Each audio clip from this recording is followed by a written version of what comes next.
Hi, I'm Lance Thurner, and I want to share with you two digital pedagogical projects that I've been working on for the last few years with my students here at Rutgers University in Newark. And both of these are efforts at leveraging digital tools to create learning communities of collaboration and experimentation that support student-centered and open-ended inquiry. The first of these, Empire's Progeny, Race and Imperialism in the Americas, begins with the observation that race is not merely a bad idea, a error of logic, but is a structure of power that has been constantly recreated throughout history.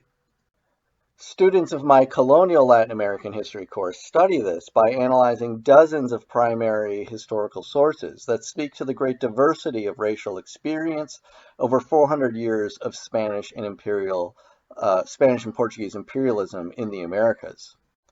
Students then share their work on a dynamic map and timeline, which becomes a space of interpretation and counterinterpretation that they then use as the basis for a longer end-of-term paper. For my other project, States of Belonging, Citizenship, Identity, and Globalization in Modern Latin America, students evaluate nation building and state building in the region since independence to reflect upon national identity in the nation state in the 21st century. Once again, they collectively interpret dozens of primary sources, which this time speak to how Latin American citizens and non-citizens interpreted their relationships with their nation states as they fought for rights, liberties, and justice. Students then create what I call an itinerary of belonging, which is a story map in which they use this history to reflect on issues of political and personal significance.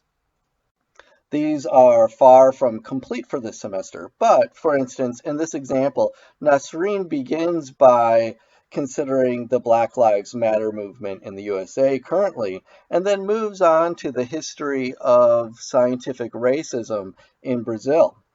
As this story map develops, it puts the freedom struggle in the US in the context of post-slavery social movements across the Western Hemisphere. And in this example, my student Amanda analyzes the policies and propaganda of the dictatorship of Rafael Trujillo in the Dominican Republic to then assess the nexus of patriarchy, the regulation of sexuality, and national identity in the United States. These projects have been tremendously popular with students, and I'm so proud of their work. Now, thank you for taking the time to learn a little bit about what we're doing, and you can find out more at the addresses here.